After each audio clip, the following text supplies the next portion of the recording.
Kulfa ice cream आप लोगों ने तो बहुत ही ज़्यादा किस्म की बनाई भी होगी, खाई भी होगी। आज मैं सिर्फ 2 चीज़ों से आप लोगों के साथ इसकी रेसिपी शेयर करने लगी हूँ। इंशाल्लाह बर्फ़ बिल्कुल भी नहीं जमेगी, इतनी परफेक्ट बनकर ये तैयार हो जाएगी, आप लोगों को बहुत ही ज़्यादा पसंद आएगी। फिर स्टार्ट करते हैं। बिस्मिल्लाहिर्रहमानिर्रहीम। अस्सलाम वालेकुम। कैसे हो आप सब? ठीक होंगे, खैरियत से होंगे। अल्लाह पाक खुश रखे, आबाद रखे। सो फ्रेंड्स, यहाँ पर मैंने 4 ब्रेड के स्लाइसेस ले लिए हैं, एक ब्लेंडिंग जार ले लिया है मैंने। अब हमने 1 गिलास दूध इसमें डाल देना है। दूध मेरे पास रूम टेम्परेचर पे था अल्हम्दुलिल्लाह। साथ ही हमने खूबसूरत सी कढ़ाई में 1 किलो दूध चढ़ा दिया। इसमें 3 से 4 अदद सब्ज़ इलायची डाल लें। अगर आप लोगों के पास इलायची पाउडर अवेलेबल है तो आप वो भी यूज़ कर सकते हैं।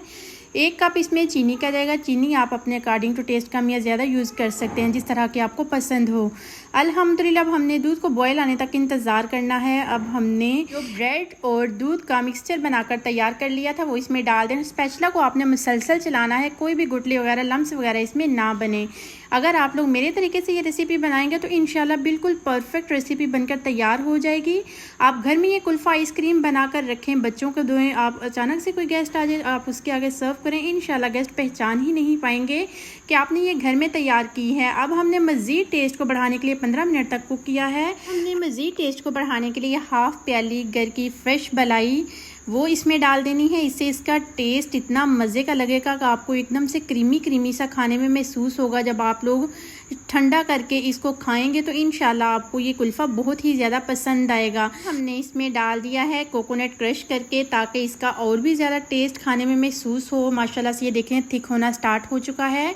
स्पैचुला को हमने मुसलसल तकरीबन 20 मिनट तक चलाना है। मीडियम टू लो फ्लेम पे इसको कुक करना है। माशाल्लाह से देखें अब मैंने इसको ठंडा कर लिया है रूम टेम्परेचर पे। यहाँ पे हमने एक मोल्ड ले लेना है। इस तरह से आपने कोई से भी ड्राई फ्रूट इसमें लगा लेने हैं। थोड़ा थोड़ा करके हमने ये कुल्फ़ा जो बनाकर रख लिया था वो इसमें डालते जाना है। माशाल्लाह से देखें अब मैंने एक और मोल्ड ले लिया है। आपने कोई भी सिल्वर या स्टील की कोई सी भी कटोरी या बाउल ले लें। इस तरह से इसको कुल्फ़े को डाल दें और आप इसको ओवरनाइट के लिए रख दें फ्रिज में। अगर आप लोगों को जल्दी ये चाहिए तो आपने इसको 5 से 6 घंटे तक रखना है। माशाल्लाह से देखें मैंने ओवरनाइट के बाद इसको निकाला है। देखें कितना अच्छा सा हमारा आज का कुल्फ़ा आइसक्रीम बनकर तैयार हो चुका है। अब हम आपको कटिंग करके चेक करवाते हैं। माशाल्लाह से कटिंग से आप अंदाज़ा लगा सकते होंगे कि कितना ज़बरदस्त आज का हमारा कुल्फ़ा आइसक्रीम बनकर तैयार हुई है।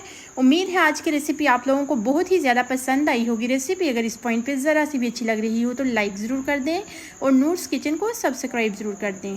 जी तो अल्हम्दुलिल्लाह अब हमने सेकंड जो रख लिया था कुल्फ़ी इसकी बनाकर, उसको भी हमने डिमोल कर लिया है खूबसूरत सी प्लेट में। अल्हम्दुलिल्लाह अब हमने इसकी भी कटिंग कर ली है। इसको मज़ीद हमने डेकोर करने के लिए डेसिकेटेड कोकोनट है मेरे पास, वो मैंने इस पर अप्लाई कर दिया है। माशाल्लाह से देखें कितनी ज़्यादा खूबसूरत आज की हमारी कुल्फ़ा आइसक्रीम बनकर तैयार हो गई है, वो भी 2 चीज़ों में, कम इंग्रेडिएंट्स में, कम बजट में।